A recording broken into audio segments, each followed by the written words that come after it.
As the temps start rising, I feel that familiar urge to refresh my closet, but I don't want to waste money on pieces I'll only wear once or just for one season. Quince changes that. Their clothes are timeless, lightweight, and far more elevated than anything else at this price. It finally feels like my wardrobe matches my standards. By working directly with top artisans and cutting out the middlemen, Quince gives you luxury without the markup. And Quince only works with factories that use safe, ethical, and responsible manufacturing practices and premium fabrics and finishes. I recently got one of the European linen tanks to be able to stay cool throughout the summer while working and looking professional. So give your summer closet an upgrade with Quince. Go to quince.com/POTC for free shipping on your order and 365-day returns. That's QUINCE.com/POTC to get free shipping and 365-day returns. Quince.com/POTC. Narrative therapy is about making some of these things that we've seen as unmentionable, allowing them to be mentionable. And in the right environment, they're not only mentionable, they're understood. You know, the power of shared lived experience and shared things that we've gone through is immeasurable. It's a natural sort of support. That was Phil Lane on Psychologists Off the Clock.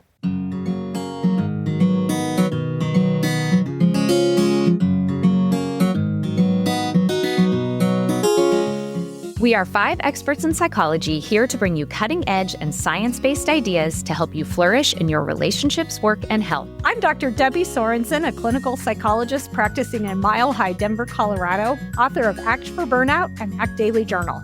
From America's Heartland, I'm Dr. Emily Edlin, a clinical psychologist based in Chicago, Illinois, and author of Autonomy Supportive Parenting. Calling in from Vienna, Austria, I'm Michael Herold, ACT coach, confidence trainer, and the author of an upcoming book on developing your confidence and social skills. From Boston, I'm Dr. Yael Schoenbrunn, faculty at Brown University and author of Work, Parent, Thrive, and an upcoming book about misunderstanding. And from coastal New England, I'm Dr. Jill Stoddard, author of Be Mighty, The Big Book of ACT Metaphors, and Imposter No More. We hope you take what you learn here to build a rich and meaningful life. Thank you for listening to Psychologists Off the Clock. Phil Lane is a licensed clinical social worker, psychotherapist in private practice, and author of several books. Phil wrote Understanding and Coping with Illness Anxiety, the Narrative Therapy Workbook for Self-Esteem, and Overcoming Panic and Panic Attacks. Phil practices and writes from a humanistic point of view with the goal of normalizing and destigmatizing commonly experienced problems and challenges. Phil and his family live in the central part of New Jersey, where he enjoys gardening, reading, writing, watching baseball, and model railroading. The book I am discussing with Phil today is the Narrative Therapy Workbook for Self-Esteem. Rewrite your story, overcome imposter syndrome and feelings of inadequacy, and build lasting confidence. Phil, welcome to the show. I'm so excited to talk with you today. Thank you so much, Michael. Thank you for inviting me, and I'm really honored to be here. So you wrote a book on narrative therapy, and storytelling for me in my entire life, like storytelling has always been something that has fascinated me ever since I wrote my first audio book in elementary school, and then, working in the creative field, being a public speaker and so on. And then I find out that there is someone out there who wrote a workbook on narrative therapy, which is to a certain degree using storytelling as a way to process things. So, Phil, could you give us a high level overview of what narrative therapy is and also how you got started using it? As a child, I loved story. I loved reading and writing. I could go into my bedroom and just read for hours, so it was always something that resonated with me. As I got older, I wanted to study it. So I went to college and studied English and writing. That was actually my undergraduate. I didn't know where that would lead. A lot of us want to be the great American novelist or whatever it is. And that wasn't necessarily my intention, but I knew it was something that I was very interested in and something that I felt came somewhat naturally to me. So later on, when I went back to school, I went to graduate school to study clinical social work. My very first internship was an adolescent partial care program, young kids who had a lot of life challenges, a lot of, significant things, suicidality and very, very deep anxiety, family problems, depression, et cetera, et cetera. And I'd read a little bit about this idea of narrative therapy, this way of how we tell our story, not only to others, but also how we tell our story to ourselves. And I thought, well, what if I did like a narrative therapy group? I had no idea what this would really look like in practice, but what I was able to do was to get the agency that I was an intern at to purchase little notebooks and a pen for each of the kids in the group.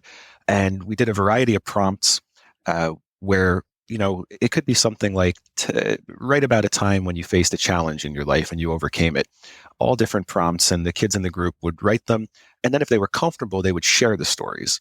What I noticed happening was that the sharing of story created this incredible support system, this incredible community built around narrative. It was so striking what I observed with really, and what I say kind of jokingly, but also seriously, is it had very little to do with my clinical skills at the time because I was brand new in the field. It was the power of story. So that was a very early experience professionally that I took with me. In my private practice now, I really recognize that that's a big part of what therapy is. Somebody comes in and they let you into their story, and you help them to look at it and to value it, to uncover parts that have been hidden or ignored. So that's where my beginning came in narrative therapy. How old were those kids? They were between the ages of 12 and 17 or 18, somewhere in that range.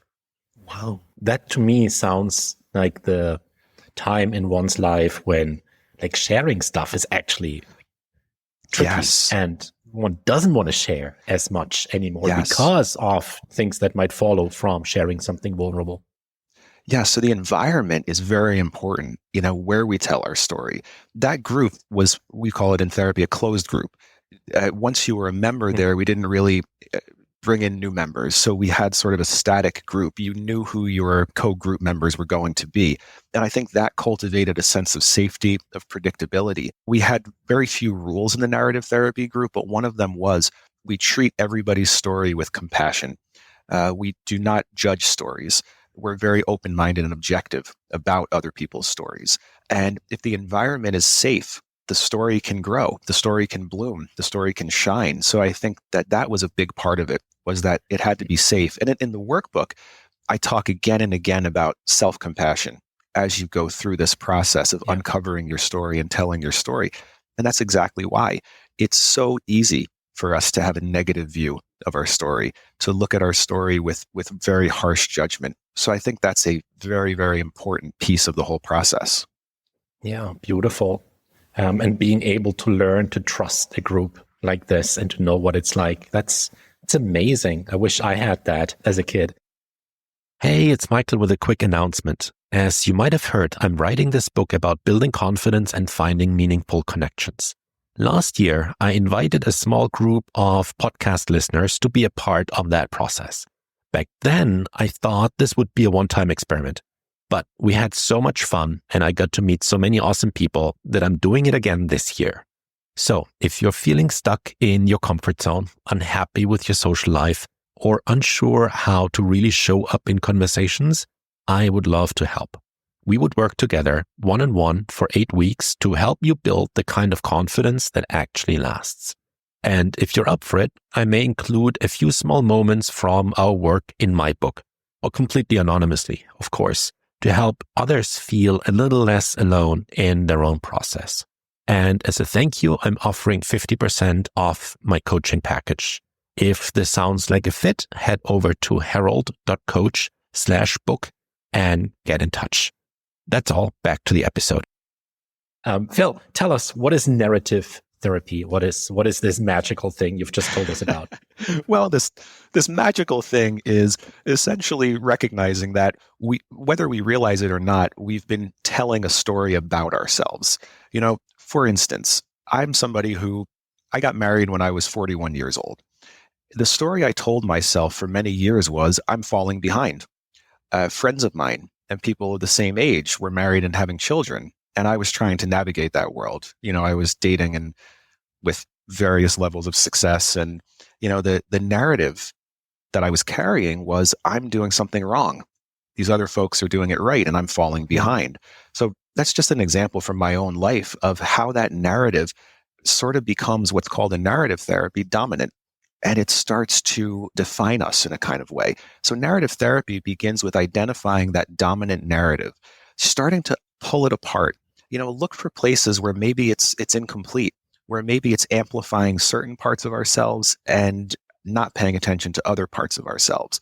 And then from there, in the workbook, it takes the reader through this. From there are so many different concepts with the goal of creating a more authentic story of ourselves. So it's not as simple as saying, well, I didn't feel good about myself. I'm going to change the story and I'm going to feel good about myself. It goes into and it delves deeply into where the story came from, what contributed to the story, societal narratives that contribute to the story, family narratives. So it's a simple enough concept with a lot of deep layers in it as you go through it. Yeah.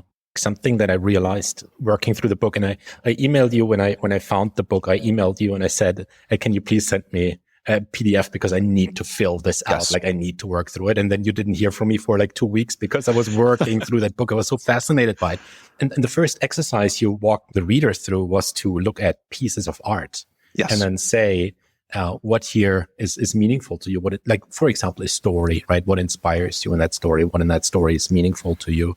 And I just worked my way through that. I didn't even know where it would lead me until there was the big plot twist at the end of the book, which I kid you not gave me goosebumps when I got there. So in good like storytelling fashion, I'll just leave that here as a cliffhanger, and we might like lift the curtain on what that twist around that exercise was. But you have this metaphor of the puzzle where we're trying to put a puzzle together, but it turns out at the beginning we don't even have all the pieces. We just have that dominant narrative that we just cling to, that definitely is incomplete, that might also be faulty. So we're looking for the puzzle pieces, so we can start with the edges and the corners, as apparently a pro puzzle player would. How do we go about, and I know you have a variety of exercises or prompts to find those pieces, but what would be some general approaches to finding more of those pieces that make up our story, the entire story, and not just this dominant problematic narrative? Sure. Thinking about where we're from, for instance, geographically, thinking about what religion our family was raised in, thinking about some of the pieces of the story that were in place before we arrived. We don't tend to think about elements like that. For instance, I give an example of, and based on a person I worked with, but I give an example in the book of a Scottish fellow who was on a work visa to New York City and, had this self-narrative of being an imposter. And I just don't fit in. Well, when he went through and thought about, well, geez, I'm from a very small village. A big city is not a natural environment for me.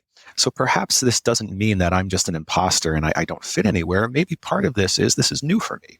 So an investigation of where we're from, what are the beliefs our families held, what our parents were like, what the year was when we were born. I was born in 1980. And in the United States in the 80s, it was, by and large, not acceptable to be a sensitive boy.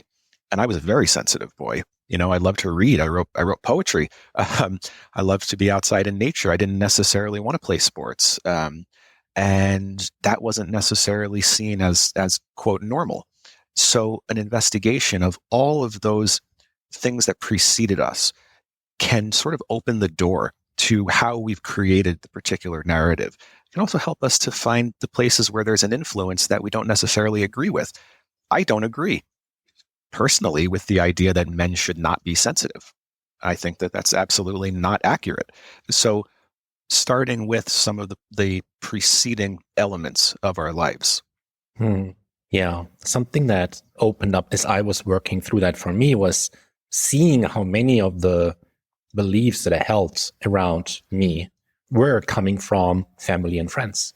Like I was like soaking up their beliefs on what I should be doing. And that was like, how do they get to write this part of my story? Like that's, this is my story, like write your own. But just finding out that not just the puzzle pieces, but who sort of, for the lack of a better metaphor, gave me those puzzle pieces to then play with. Yes, absolutely. And I mention it in the book, but the psychiatrist or psychologist, I don't know which, Melanie Klein, had this concept called introjection, that we carry a lot of these introjects, and they're these beliefs of others that we've sort of inherited, whether we realize it or not. In therapy, this is kind of a sidebar, but I think it applies. A lot of clients will say to me, well, I don't want to talk badly about my parents, but some of the things they believed, aren't exactly what I believe.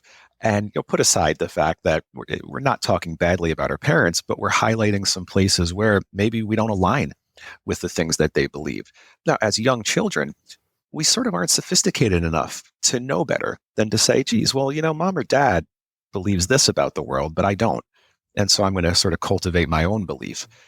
We actually have to do that a little bit later in life. And it's a conscious effort. And it's a very important part of narrative therapy because, to your point, the story is shaped by other people's beliefs. And to answer your question, how did they get there? It's a natural psychological process. We can't help it. We're young children. We absorb all of these beliefs and feelings about the world and about culture and society and expectations. It's hard to avoid that. So you said something very interesting that I also had a note that I wanted to ask you. When we look at these puzzle pieces, we're looking for incompleteness, right? There are other pieces that I haven't seen yet. Are we also looking for faulty beliefs, things that are there where we can clearly point to and say, like, this is a bad puzzle piece, in air quotes, like this shouldn't be there? Yeah, absolutely. I think that's kind of the puzzle piece of I'm 41 and I'm not married, for instance. And so that's bad. No, my pace is my pace. My life trajectory is my life trajectory. How that unfolds for me is unique to me. So I think I would consider that a faulty puzzle piece that I was trying to, for many years, fit into the larger puzzle of Phil until I recognized that that's not helpful to me. And that's a big part of narrative therapy. What are the parts that are inaccurate? Not only inaccurate, but also unhelpful.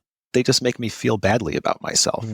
And the larger goal of the workbook is to cultivate self-esteem. So, if I keep telling myself I'm falling behind, I'm not doing things at the right pace, my self-esteem is going to suffer.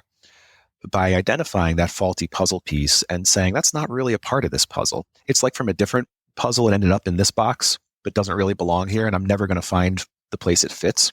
By letting go of that, I allow for more self-acceptance. So then you also need to be able to define like what is actually, air quotes, right, so that you're able to find out like this is not what I want to believe. This is not who I want to be. Is that something that in acceptance and commitment therapy we would call those probably values or Yes. also goals to a certain degree?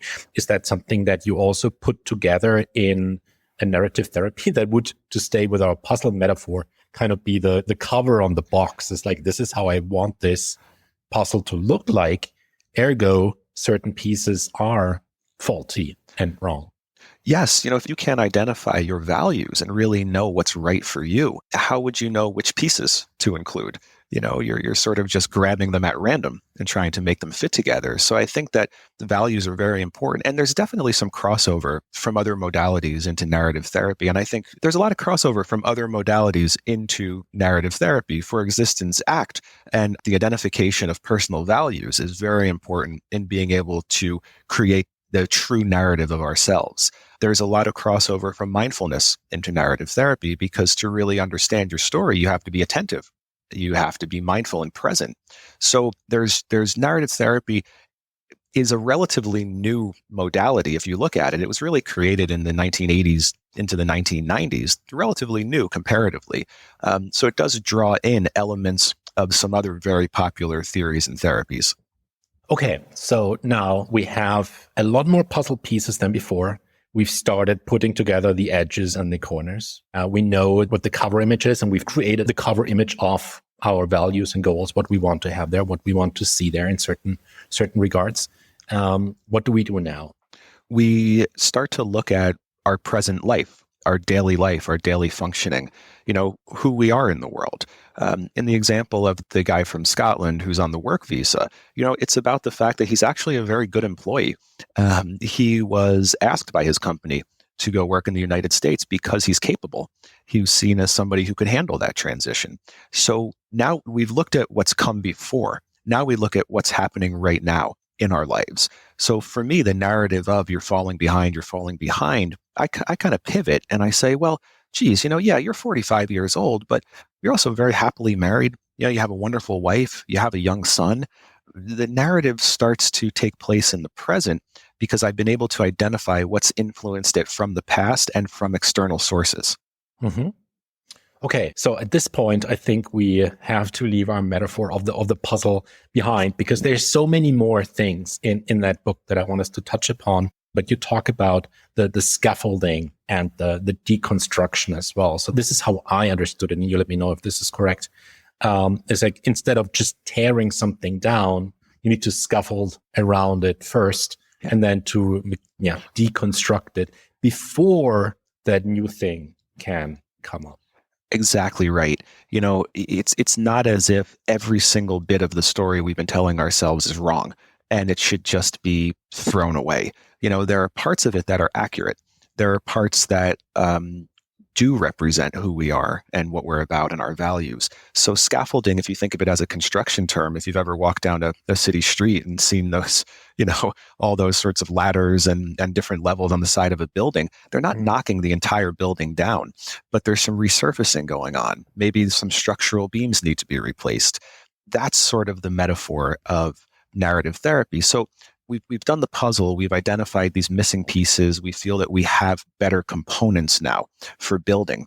And so now, very much like building a house, we want it to have a strong foundation. The foundation in narrative therapy is that it's accurate.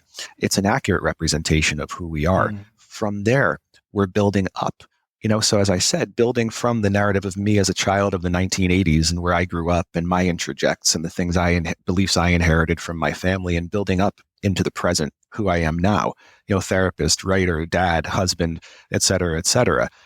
So that's the way we can look at scaffolding.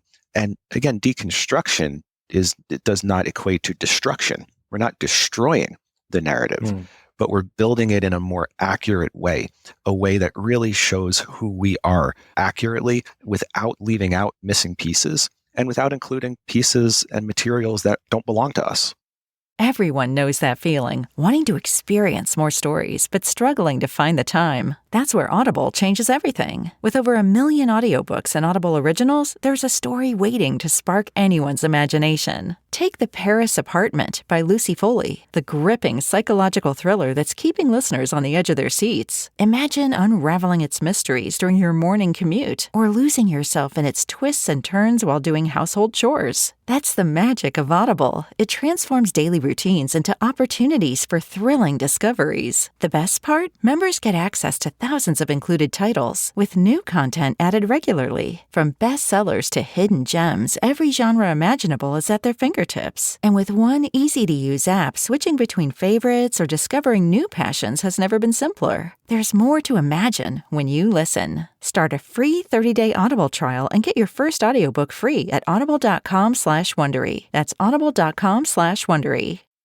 When we look at the foundation that everything rests upon, we start deconstructing, reconstructing. I can imagine that, or maybe I'm imagining this wrong, but this happened for me working through the book, is that very often I was looking at something unhelpful, something that I wanted so desperately to call faulty, but my brain was like, no, this is foundation. Like, this is the truth. So when clients say to you, but this thing is true, what do we do around that? Oh, that's a great question. We need to get curious. Why do you see this as true? One of the examples I use in the book is of a gay man who was a young man in the 1950s and 60s and described himself to this day in his 70s as being sneaky. And so we had to get curious about that. Why sneaky? Why is that the word you chose? And, he'd say things like, well, I'd have to sort of sneak around if I wanted to, have an intimate experience with a man. I couldn't let anybody find out. There are only certain places I could go. And I started to get curious with him about the time frame. And I guess this goes back to a previous question, but it's all relevant. So it was the 1950s, right? Yeah, it was the 1950s, he'd say. And, how accepted was it to be a homosexual? Though it wasn't accepted at all. Where were you from? Small town. What were the values of your small town? What about your parents? What did they believe? Well, they were churchgoers. They were very conservative minded. Okay. So it's not so much that you're a sneaky individual. It's that sort of behavior was required of you. The dominant narrative that showed up for me is like living with a muscular condition, a muscular disease. Okay. That is, I like the word condition a lot better. That is progressing. That is moving forward. That is bringing me from, being able to walk 5 years ago to now using a power wheelchair and so on. Like part of my narrative is that the hill that I'm constantly climbing is getting steeper. Now, I did find a lot, and so I did find a lot of things that helped me to see a much broader picture than just this dominant narrative, right? There's a lot more. They're friends, there's family, and they're there to support. And the more I've been challenged, the more people were willing to step up and help and so on. And I couldn't get around the fact that this puzzle piece was true. Like I was able to dilute it a little bit, like pad it out with other stuff. But this painful piece was just, it's just sitting there. And of course, yes, like there's the actual fact. And then like, how do I view this entire thing, right? What's my look at this? The comparison between I was sneaky versus I had to do that. But pieces that are like so much set in stone.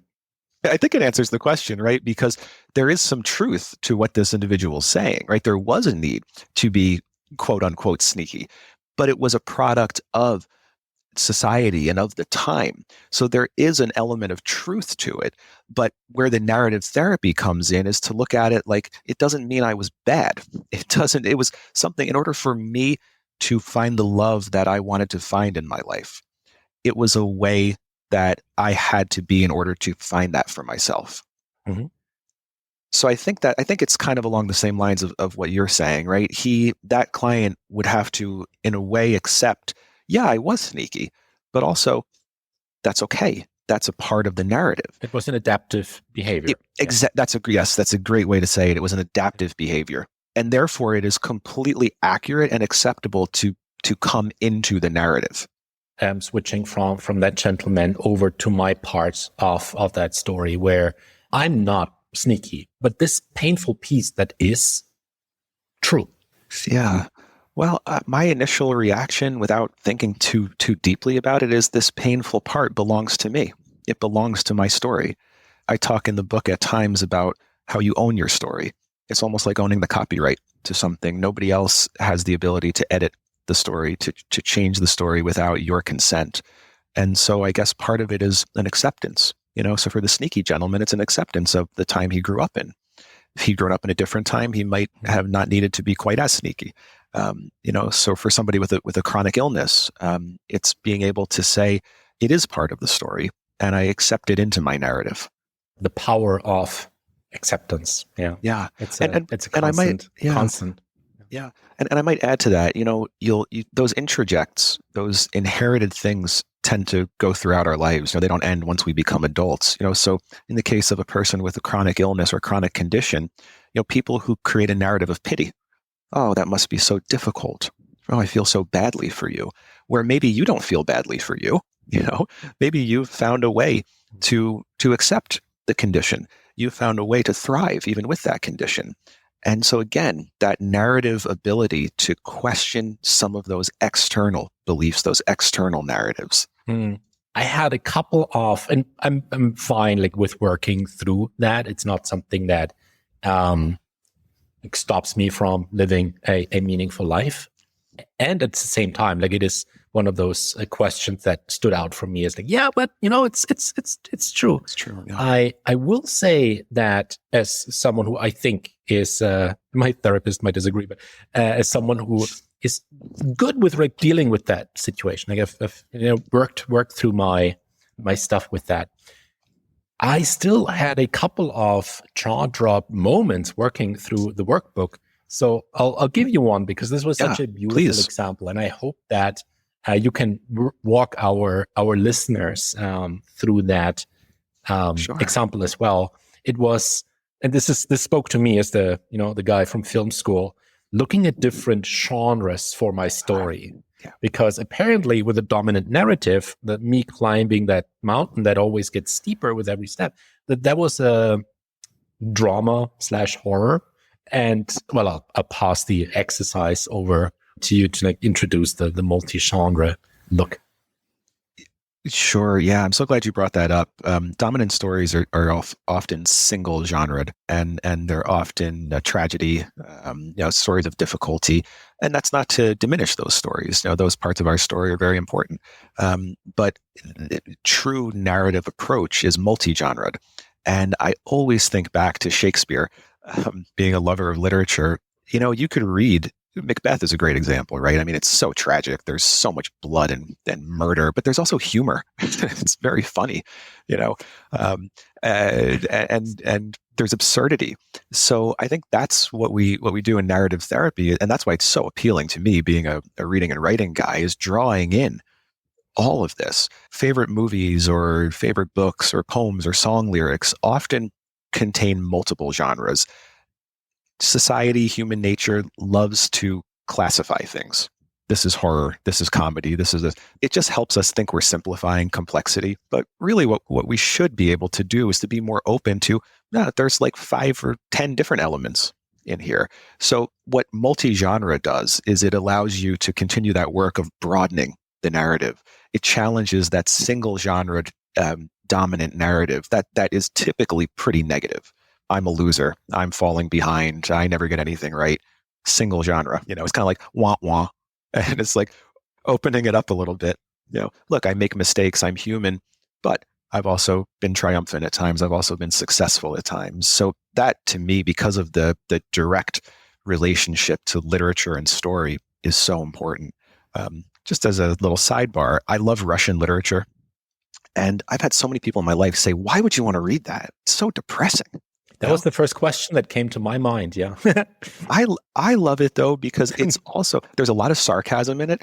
It can also be very funny at times. Some of the characters are just outrageous. They're neurotic. It draws in a lot of just human elements, which I love. But again, look at how single genre minded we can be. Oh, Russian literature, geez, well, they're just depressed people that live in the cold and drink vodka. So, if you read that, you must be a depressive. No. It's I actually find it quite human. So for those of our listeners who now are thinking of the different genres that they come up with, what genres would we be looking at? Would be looking at drama, tragedy, comedy, adventure. Yeah. I want to say pornography. Not sure if that fits in. What else? Sure. What else eroticism, right? There's an erotic genre for sure. Yeah. See. There you go. Yeah. And mystery. That was. Yes. So I was filling this out, and I made up. Dear listener, I made up the pornography part. That's not in the book. But I felt this out, and this was to me so this was giving so much hue and color to my life, because suddenly I was reminded of the comedy aspect, of which you might have gotten a sense. I was intrigued by the question, wait, what mysteries are there in my life? And the adventure part. And then I was done with the list of filling out all those genres. And I realized, wait, you started with this dominant narrative, which was a drama, but look at all the other stuff that you wrote down. And there's this metaphor in acceptance and commitment therapy of salt in a glass of water, where you have a glass of water and there's salt in it, and you try to get rid of the salt. And now one option would be to get the world's tiniest tweezers and pick the salt molecules out of the water, which will keep you quite busy and might be quite damaging in terms of time, effort, and brain health. Or you could just take a gigantic gallon of water and tip the salt water in there and dilute the entire thing down so that the salt is not that salient anymore. And that is what that multi-genre exercise, for example, did for me. That is so fascinating. And I think in acceptance and commitment therapy, there's also a metaphor of a penny, a nickel, and a dime. And that if we don't sort of understand value, we would just think that the bigger one is the most valuable. But of course, the nickel is not more valuable than the dime. So some similarity as well, if we've put all the value into the dominant narrative, that tends to also be the drama or the tragedy genre. We downplay the other genres. that are also part of our story. So I think, yeah, that's very well said. And that's a very important, really a vital part of the narrative process.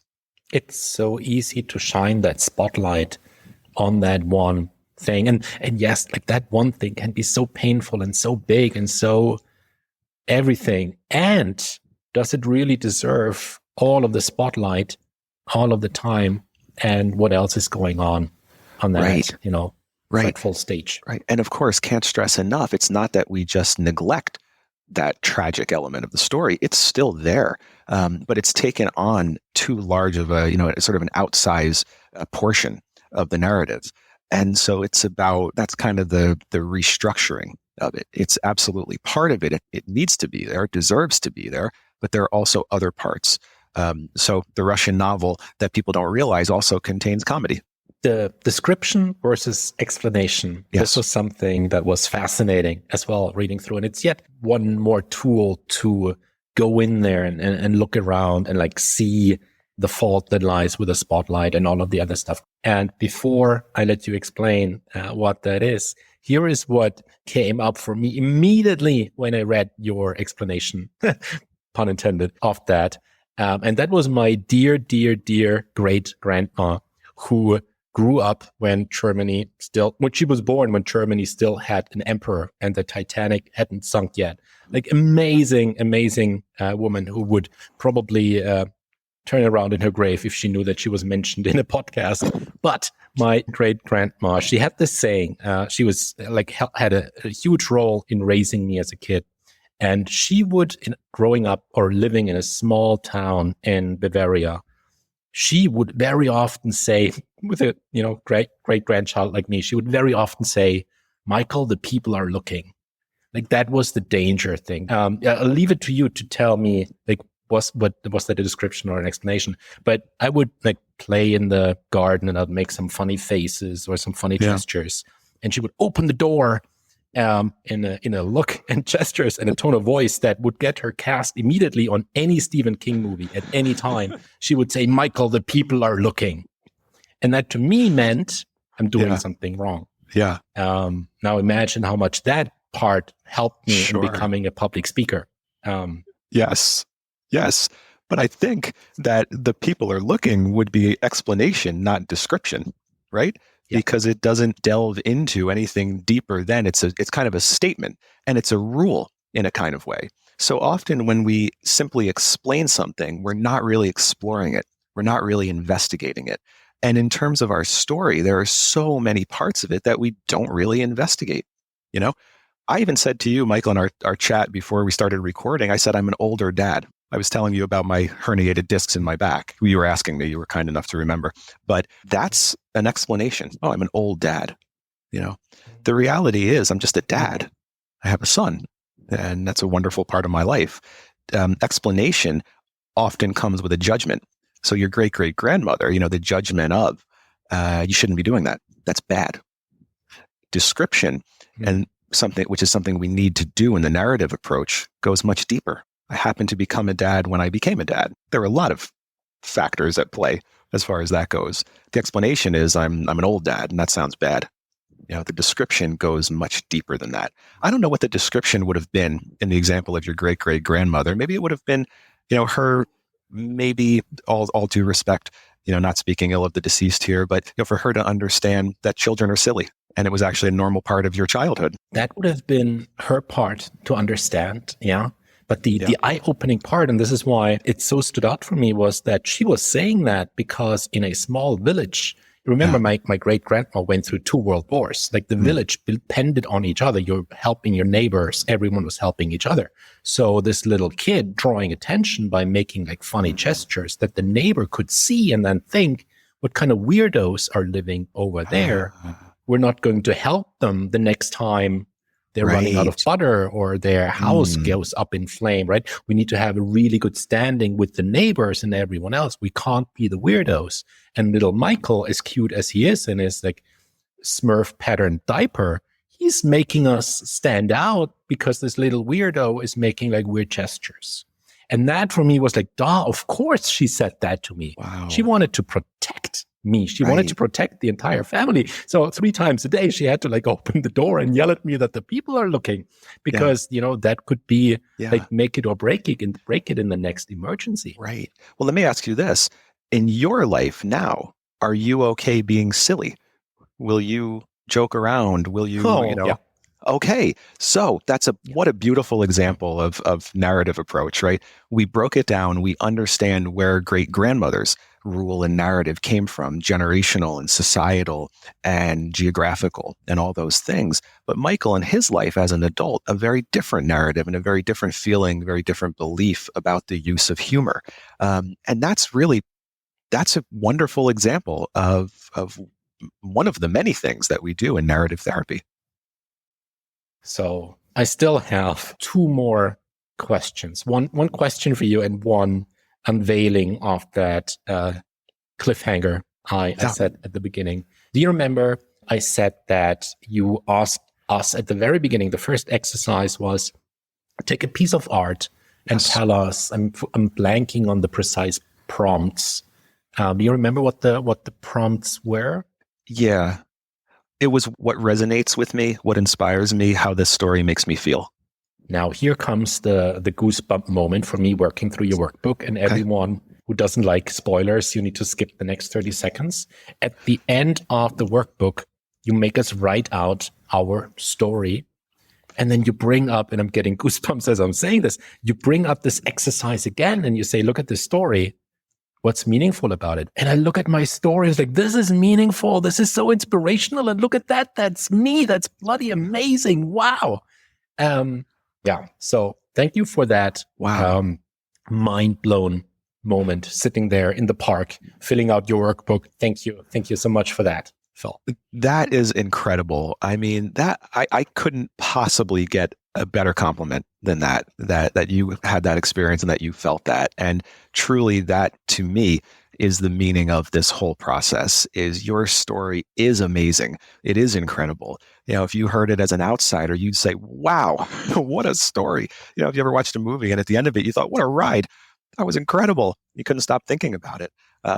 That is incredible. How wonderful. I'm speechless. I'm very rarely speechless, but I'm speechless.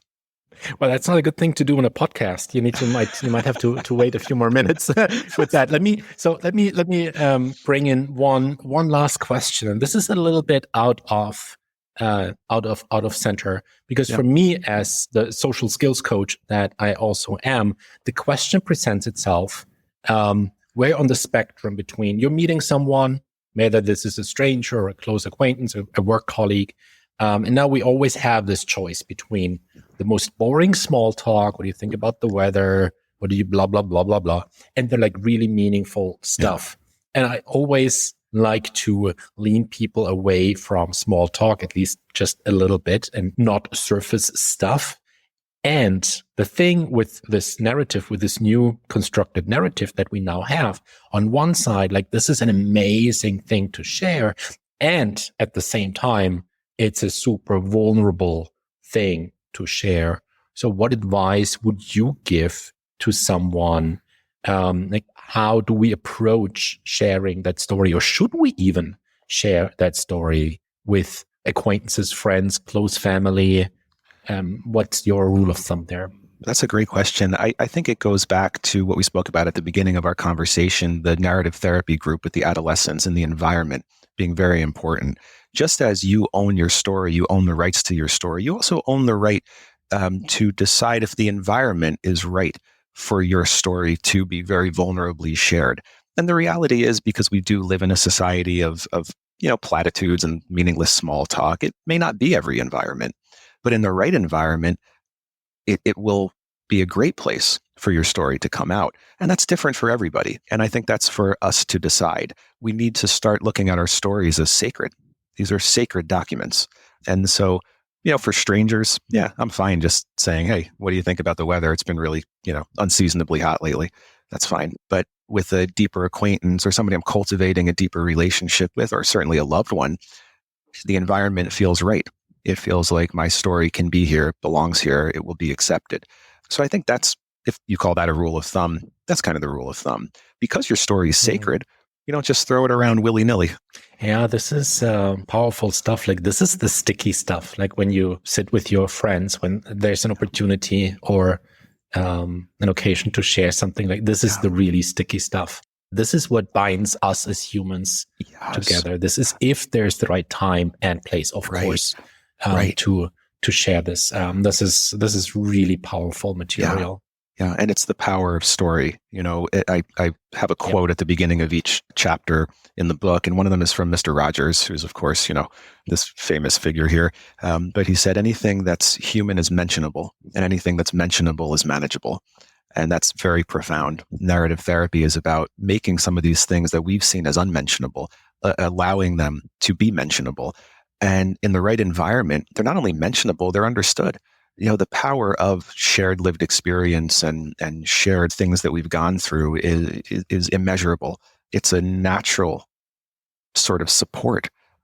So I think that's also a piece of narrative therapy. Yeah. I've been doing workshops on storytelling, so primarily for like public speakers, presenters, and so on. And I always started with storytelling is a 50,000-year-old love affair that humans have. With if 50,000 is probably like lowballing it, it's probably more than that. It depends on what you consider story. I mentioned in the book, even I'm speaking in the beginning about the history of storytelling, that even primitive cave art was storytelling. There's so many mediums of telling a story. You can go to an art museum and be told countless stories with no words, but stories nonetheless. Absolutely. Phil, before I let you go, where do our listeners, where will they find you now that they want to know more about you, where to find you, where to find your book? And we'll put all of that in the show notes as well, so you don't need to spell it out, but let's hear it. Where do you want to send our listeners? Sure. Come and follow me on Instagram at therapist_Phil. My books are online from many of the major retailers that sell books. And you can also visit my website. It's just phil-lane.com. Excellent. Well, Phil Lane, thank you so much for your excellent workbook and for your time and for sharing your knowledge and your humor with us, despite your herniated discs and apparent old age. Wink, wink. Thank you so much, Michael. It was a really, really a wonderful conversation, and I so appreciate it. So that was my interview with Phil Lane, and now I am having Yael here for a Potsy post-host discussion, which this time went a little bit differently, because while Yael and I got together to discuss what we could potentially talk about in our post-host discussion, we got so lost in our conversation and then at the end realized, wait, do we now need to do the entire thing again? Or can we just use this conversation? So we will just leave our conversation in here and have you enjoy two friends discussing a podcast interview in its most natural form, I believe. I had a bunch of ideas. So this is actually, I didn't even know what I was going to be listening to, but this is such a topic that I love from a research perspective and something that I've dug into and that I wrote about in my book. And I interviewed this guy, his name is John Adler, and he has an episode on hidden brain with Shankar Vedantam that is really terrific that we should link people to. But he talks about narrative identity. And his early research is looking at how narrative identity changes through the course of therapy and identifies these certain storylines that really are associated with improved well-being. One of them is a redemption storyline. And so part of what therapy helps people to do is land on a coherent narrative that is one of movement and progress and coherence.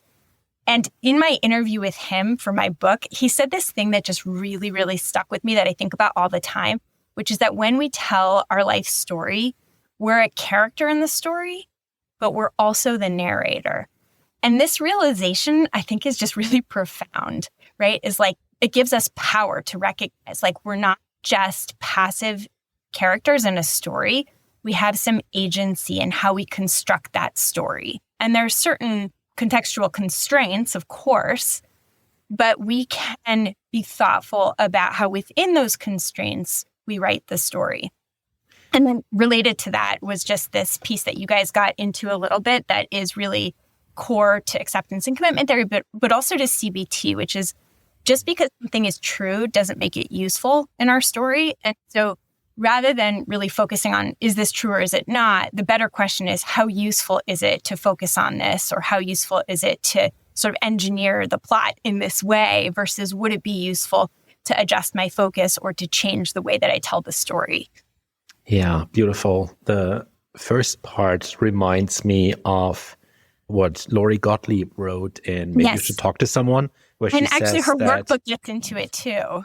Yeah, of course. It must, because if you have a winning formula, don't stray from it. Jill had her on to talk about the workbook, and so that would be a really good episode for people who are interested in this topic to go listen to also. Yeah, that is also already in my mental list of notes. And I only know about her workbook stuff because that was when she did the podcast run. And when she wrote the first book, I don't think I was even in touch with that field at all. So that book went past me. But this idea of being the editor of your story and helping rearrange how that stuff plays out, which weirdly enough, something that when I talk about the futility of thought disputation with clients, this thing seems to sort of run a little bit counter to that, actually, because you do change your thinking about something when disputing your thoughts, fighting your thoughts, engaging with your thoughts to begin with. Totally. So it's really about learning to relate to our stories and our thoughts in ways that work well for us, that help us to connect to our values. And so we're not trying to change our thoughts per se. We're trying to adjust how we relate to them. And so asking those questions of how useful is it to me to get really hooked on this part of the story versus how useful would it be for me to get more attached to a different way of telling the story is really the question. It's not that's wrong or that's right. It's how do I want to relate to this way of talking and thinking about it versus a different way? Yeah, I always think about this in physical terms of the wave and the particle. It's both things are very different, but both of them are true at the same time. So you don't want to force your thoughts into a new mold, thinking just because, just in air quotes, you're telling yourself a new story, that belief is now suddenly permeating your life, and this is all true. And at the same time, successfully maneuvered myself into a cul-de-sac here. So on one side, you don't want to. But my car just stalled. My mental car just stopped. It's you said there would be two things, and now you forgot about the second. So on one side, you don't just want to rewrite the story and then be done with it, but at the same time, giving your story a little bit of a polish, a little bit of a rework, a little bit of a new version, a new draft, helps with the process as well. You're kind of attacking, or you're challenging the situation from different angles with different approaches. And all of them do a little bit of the work. And Michael, you and I both love this book, Man's Search for Meaning. And I think that book really fits in with this line of thinking, which is you can go through hell and high water, and it's still hell and high water, but if you make meaning through the suffering by developing an understanding of that experience and how it either, taught you something or connected you to people or helps you to understand other people's suffering, it changes the way you relate to that experience. Finding the meaning in something absolutely terrible doesn't change the terrible thing, but it helps you do something with it. And that is a very powerful and healing thing. It doesn't make it okay. It doesn't sort of undo the pain of it, but it opens you up. It feels healing in and of itself, even though it doesn't change the thing itself. I'll tell you a story about this that stands out to me in regards to reframing a story and how well it works and how well it doesn't. But I was telling one of my best friends who knows a lot about ACT and psychology and all of that stuff. And I was telling him about this trauma with a small t experience in my life where this 14-year-old who was so in love with this girl, like this one day I would on the break I would go to her and I would ask her to be my girlfriend. I would totally do that. And I got shut down like in most pan-faced way, like just total rejection. And I was telling my friend about this and his eyes open wide and he was like, dude, you're 14 years old. You were such a courageous badass. And I was like, oh, you're right. You're actually right. Like you're true. That was totally that was total badassery. Now, has that changed my approach to that situation, or is there still this lingering flavor of like youthful rejection back in the day? Yes, but it's also now comes with this added comment from a wide-eyed friend going like, dude, you were such a badass. I think everyone relates to that. Like we've all had that experience. And I'll give another example that is so teeny tiny, but I included it in my book, Work, Parent, Thrive. This is so silly, but like I used to hate vacuuming. I hated like you had to pull the machine out and plug it in. And I hated it so much. Like I refused to ever have carpets anywhere in my house. It just felt like too much effort. So yes, I am extremely lazy when it comes to vacuuming. And I was one day talking about this with a friend who has really nice carpets. And I was like, oh, I love your carpets, but I just can't do carpets because I don't want to have to vacuum them. And she's like, what do you mean? I love vacuuming. Like when you're running it around and like it sucks all the dirt up, it's so satisfying. And I was like, I never had thought about it that way. And then the next week I did pull out the vacuum cleaner and I tried it thinking about that experience. And this is so silly, but it's really shifted how I feel about vacuuming. And I now have 2 carpets. But it's like how you tell the story can really shift how you relate to any experience, large or small pain or big pain. And again, as you're noting, like it doesn't change the fact that you went through some heartbreak at age 14 or that I'm extremely lazy about cleaning my house. But having these insights and sort of adjusting your story is a really powerful thing to do. And again, it's what we do as therapists. We help people adjust their stories in ways that leave them with meaning and leave them with more value-aligned opportunities going forward. Beautiful. Wait, do we have to redo that?